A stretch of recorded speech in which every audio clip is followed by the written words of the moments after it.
Hey everyone, welcome back to my channel.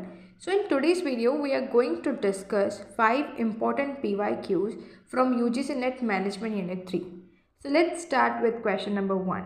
So question number 1 is, which one of the following is not an institutional cause of industrial disputes? तो सबसे पहले हम question को समझते हैं कि question में क्या पूछा गया है। तो यहाँ पूछा गया है इंडस्ट्रियल डिस्प्यूट्स के इंस्टीट्यूशनल कॉजेज़ के बारे में। ठीक है, तो पहले हम समझते हैं कि इंडस्ट्रियल डिस्प्यूट्स क्या होते हैं। तो इंडस्ट्रियल डिस्प्यूट का मतलब होता है a conflict between employer and employees, या एम्प्लॉयज़ के ग्रुप्स के बीच में कोई कॉन्फ्लिक्ट हो जाना, उसको हम इंडस्ट्रियल डिस्प्यूट कहते हैं। ये मेजर 3 कैटेगरीज की वजह से होते हैं। पहली कैटेगरी है इकोनॉमिक कॉजेज़। ये कॉजेज़ फाइनेंशियल या एम्प्लॉयमेंट कंडीशन से रिलेटेड होते हैं, जैसे सैलरी, वेजेस, बोनस, ले ऑफ्स, वर्किंग कंडीशंस। यानी जब मनी या जॉब सिक्योरिटी से रिलेटेड प्रॉब्लम आती है तो इन सबको हम इकोनॉमिक कॉजेज़ के अंडर रखते हैं, राइट। दूसरी कैटेगरी होती है इंस्टीट्यूशनल कॉजेज़। इंस्टीट्यूशनल कॉजेज़ का रिलेशन होता है लेबर इंस्टीट्यूशंस और इंडस्ट्रियल रिलेशन सिस्टम से, यानी ट्रेड यूनियंस हो गई, कलेक्टिव बार्गेनिंग हो गई, लेबर लॉज हो गए, रिप्रेजेंटेशन ऑफ वर्कर्स हो गया, करेक्ट। सो जब dispute union activities, bargaining system या लेबर रिलेशन स्ट्रक्चर की वजह से होता है तो उसे हम इंस्टीट्यूशनल कॉजेज़ कहते हैं, राइट। तीसरी कैटेगरी होती है psychological causes. Psychological causes employ के एटीट्यूड, बिहेवियर और परसेप्शन से रिलेटेड होते हैं, जैसे लैक ऑफ ट्रस्ट हो गया, ठीक है, communication between employer and manager हो गया, कम्युनिकेशन गैप, राइट, या फिर पुअर लीडरशिप हो गई, राइट। तो अब क्वेश्चन पूछ रहा है इनमें से कौन सा ऑप्शन इंस्टीट्यूशनल कॉजेज़ नहीं है, यानी हमें ऐसा ऑप्शन आइडेंटिफाई करना है जो इंस्टीट्यूशनल कैटेगरी में नहीं आता। ओके, सो अब हम ऑप्शंस को एनालाइज करते हैं। तो ऑप्शन ए क्या बोल रहा है, बार्गेनिंग यूनिट। बार्गेनिंग यूनिट का मतलब होता है जब एम्प्लॉयज़ का एक ग्रुप जो ट्रेड यूनियन के थ्रू मैनेजमेंट के साथ नेगोशिएट करता है ना। फॉर एग्जांपल, अगर एम्प्लॉयज़ को अपनी सैलरी को इंक्रीज़ करवाना है तो वो यूनियन कलेक्टिव बार्गेनिंग के थ्रू मैनेजमेंट से नेगोशिएट करेगा, है ना। तो कभी कभी बार्गेनिंग प्रोसेस में डिसएग्रीमेंट हो जाता है, ठीक है। जब हम बार्गेनिंग करते हैं तो उस प्रोसेस में डिसएग्रीमेंट हो जाता है, तो इंडस्ट्रियल डिस्प्यूट, तो इस प्रोसेस में इंडस्ट्रियल डिस्प्यूट क्रिएट हो सकता है ना। एंड क्योंकि bargaining process trade union system का पार्ट है तो इसलिए ये इंस्टीट्यूशनल कॉज है। ऑप्शन बी क्या है, unfair practices. Unfair labour practices का मतलब होता है कि एम्प्लॉयज़ के साथ अनफेयर बिहेवियर होना, जैसे कि यूनियन एक्टिविटीज़ को रिस्ट्रिक्ट कर देना, राइट, डिस्क्रिमिनेशन करना। तो ये सब इश्यूज इंडस्ट्रियल रिलेशन सिस्टम और लेबर प्रैक्टिसेस, लेबर पॉलिसी से रिलेटेड होते हैं, ठीक है। इसलिए अनफेयर प्रैक्टिसेस भी इंस्टीट्यूशनल कॉजेज़ में आते हैं। ऑप्शन सी क्या कह रहा है, मेंबरशिप ऑफ यूनियन, है ना। तो कई बार डिस्प्यूट ही इसलिए होते हैं क्योंकि एम्प्लॉयज़ ट्रेड यूनियन ज्वाइन करते हैं और मैनेजमेंट यूनियन को सपोर्ट नहीं करता। तो यहाँ पर जो डिस्प्यूट का मेन रीज़न होता है ट्रेड यूनियन की मेंबरशिप, क्योंकि ट्रेड यूनियन एक लेबर इंस्टीट्यूशन है और इसलिए भी इंस्टीट्यूशनल कॉजेज़ में ये आते हैं, ठीक है। अब ऑप्शन डी है ले ऑफ्स या रिट्रेंचमेंट एंड डिसमिसल, ठीक है। तो ये तीनों ही टर्म्स जॉब लॉस से रिलेटेड हैं। ले ऑफ्स का मतलब होता है टेम्पररी जॉब लॉस, जब कंपनी के पास वर्क नहीं होता। रिट्रेंचमेंट क्या होता है, permanent reduction in workforce, cost cutting के लिए एम्प्लॉयज़ को निकाल देना। डिसमिसल क्या होता है कि एम्प्लॉय के बिहेवियर की वजह से रिमूव कर देना, उसने कोई मिसकंडक्ट किया और उसको निकाल दिया। तो ये सब डिसीजन यूजुअली इकोनॉमिक या फाइनेंशियल रीजंस की वजह से लिए जाते हैं, इसलिए ये इकोनॉमिक कॉजेज़ में आते हैं, इंस्टीट्यूशनल कॉजेज़ में नहीं। तो इसका करेक्ट आंसर क्या हो जाएगा, इसका करेक्ट आंसर हो जाएगा option D. Okay, so now let's move to question number 2. So question number 2 is, which one of the following training methods is not suitable for skill development? ठीक है, पहले हम क्वेश्चन को समझते हैं। यहाँ पे बात हो रही है स्किल डेवलपमेंट की। स्किल डेवलपमेंट का मतलब होता है एम्प्लॉय को प्रैक्टिकल एबिलिटी देना ताकि वो जॉब इफेक्टिवली परफॉर्म कर सके, ठीक है।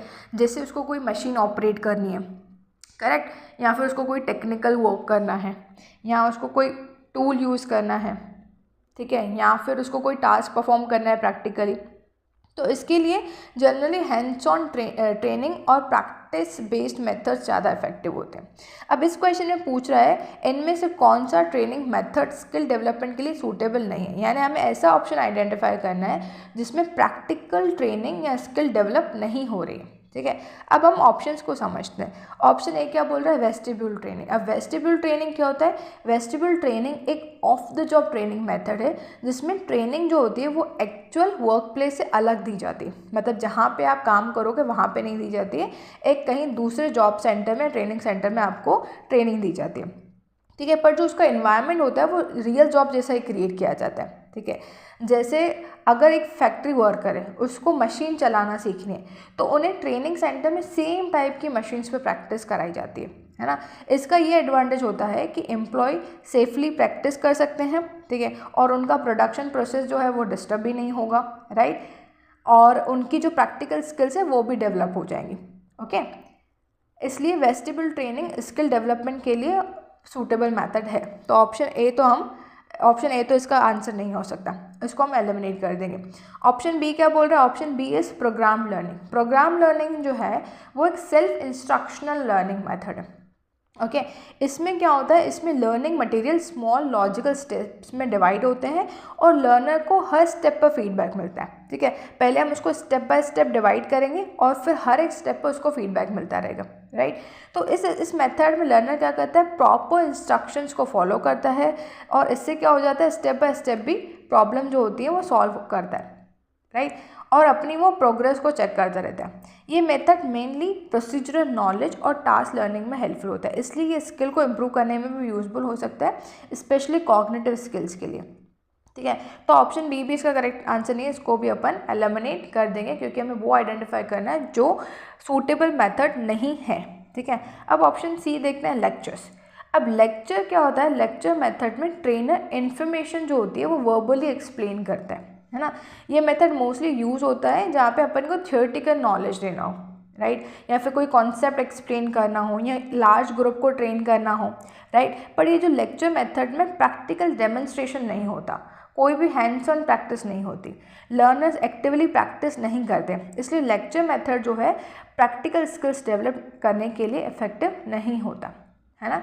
अब हम ऑप्शन डी समझते हैं। ऑप्शन डी क्या है, अप्रेंटिसशिप ट्रेनिंग। अब ये क्या है, ये on the job training method है ना। On the job training method है मतलब कि इसमें ट्रेनिंग जो है, जो ट्रेनी है वो एक्सपीरियंस्ड वर्कर के अंडर काम करता है और अपनी स्किल्स को सीखता है, ठीक है। जैसे इलेक्ट्रीशियंस हो गए, प्लम्बर्स हो गए, कारपेंटर्स हो गए, तो वो क्या करता है, एक एक्सपीरियंस के अंदर एक ट्रेनी काम करता है और अपनी स्किल्स को इम्प्रूव करता है, राइट। तो यहाँ जो लर्निंग है डायरेक्टली वर्क प्लेस पर प्रैक्टिस के थ्रू होती है, इसलिए ये ट्रेनिंग स्किल डेवलपमेंट के लिए सबसे इफेक्टिव मेथड में से एक है, राइट। तो अगर हम ऑप्शंस को एनालाइज करें तो ऑप्शन ए क्या है, वो सूटेबल है स्किल डेवलपमेंट के लिए, ऑप्शन बी भी सूटेबल है, ऑप्शन सी जो है वो सूटेबल नहीं है क्योंकि यहाँ पे हम क्या करते हैं, हैंड्स ऑन एक्सपीरियंस नहीं करते, राइट। और जो ऑप्शन डी है वो भी सूटेबल मेथड है, तो इसका जो आंसर होगा वो हो जाएगा option C, okay. So now let's discuss question number 3.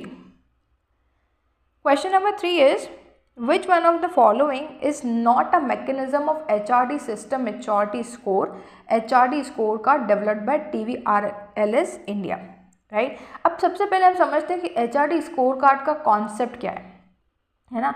अब HRD scorecard क्या होता है, एक टूल है जो डेवलप किया गया था TV राव ने और TVRLS इंडिया के थ्रू, राइट। इसका पर्पस क्या होता है, इसका पर्पस होता है ऑर्गेनाइजेशन के HRD सिस्टम की मैच्योरिटी को एवेल्युएट करना, यानी चेक करना कि ऑर्गेनाइजेशन में एम्प्लॉय का डेवलपमेंट हो रहा है कि नहीं हो रहा है, ठीक है, लर्निंग अपॉर्चुनिटीज़ हैं कि नहीं, लीडरशिप डेवलपमेंट है कि नहीं, राइट।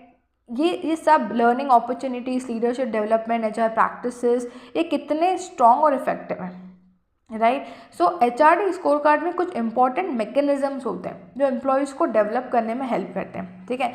जैसे ट्रेनिंग प्रोग्राम्स हो गए, वो एम्प्लॉय को क्या करते हैं, अपनी स्किल्स को डेवलप करने में हेल्प करते हैं। जॉब रोटेशन हो गया, ऑर्गेनाइजेशनल डेवलपमेंट इंट्रैक्शंस हो गए, राइट, करियर प्लानिंग हो गई। अब क्वेश्चन में क्या पूछ रहा है कि इनमें से कौन सा HRD स्कोर कार्ड का मैकेनिज्म नहीं है, ठीक है। अब हम ऑप्शंस को समझते हैं। ऑप्शन ए क्या बोले, ट्रेनिंग। ट्रेनिंग जो है HRD का मोस्ट फंडामेंटल मैकेनिज्म है। इसका ऑब्जेक्टिव क्या होता है, इसका ऑब्जेक्टिव होता है एम्प्लॉयज़ की नॉलेज इंप्रूव करना, न्यू स्किल्स डेवलप करना, परफॉर्मेंस इन्हांस करना। ऑलमोस्ट हर ऑर्गेनाइजेशन में ट्रेनिंग प्रोग्राम्स HRD सिस्टम का कोर पार्ट होते हैं, ठीक है। तो इसलिए ट्रेनिंग जो है वो score HRD score card mechanism का पार्ट है। अब ऑप्शन बी पे आता है। ऑप्शन बी क्या बोल रहे हैं? Job rotation. जॉब रोटेशन में एम्प्लॉयज़ को डिफरेंट डिपार्टमेंट्स या रोल्स में शिफ्ट किया जाता है। इससे एम्प्लॉयज़ मल्टीपल स्किल्स को डेवलप करते हैं और ऑर्गेनाइजेशन को बेटर समझते हैं, राइट, और फ्यूचर लीडरशिप रोल्स के लिए प्रिपेयर होते हैं। तो इसलिए जॉब रोटेशन है एम्प्लॉय डेवलपमेंट का इम्पॉर्टेंट मैकेनिज्म है। Third is quality orientation. अब क्वालिटी ओरिएंटेशन का फोकस होता है प्रोडक्ट और सर्विसेज की क्वालिटी को इम्प्रूव करने के लिए, राइट। अब ये कॉन्सेप्ट जो है मेनली TQM और ऑपरेशंस मैनेजमेंट से रिलेटेड है। तो इसका मेन ऑब्जेक्टिव होता है डिफेक्ट्स को रिड्यूस करना या फिर कस्टमर सेटिस्फेक्शन को इम्प्रूव करना, प्रोसेस को एफिशिएंट बनाना। ये HRD डेवलपमेंट मैकेनिज्म नहीं है, राइट। तो यहाँ पे जो आंसर हो जाएगा वो हो जाएगा ऑप्शन नंबर सी। और ऑप्शन नंबर डी क्या बोल रहा है? OD intervention. OD इंटरवेंशन मतलब कि ऑर्गेनाइजेशनल डेवलपमेंट इंटरवेंशन।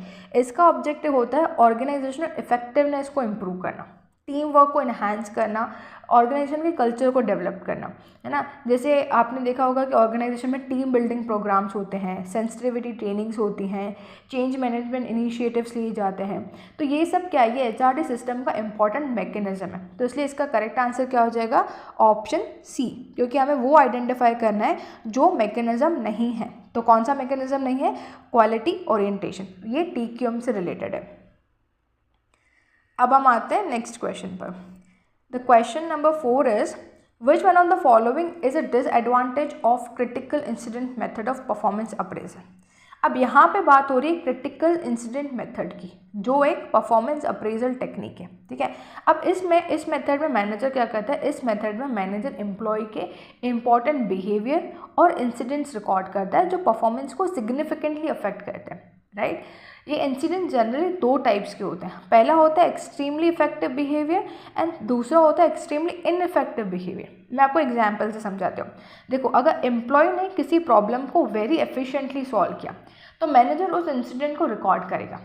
इसी तरह अगर एम्प्लॉय ने कोई मेजर मिस्टेक कर दी तो वो उसको भी रिकॉर्ड करेगा। तो इस मेथड का एडवांटेज ये है कि इवैल्यूएशन एक्चुअल बिहेवियर पर बेस्ड होता है, ना कि किसी जनरल इंप्रेशन पर, राइट। अब इस क्वेश्चन में पूछ रहे हैं कि इस मेथड का डिसएडवांटेज क्या है, राइट।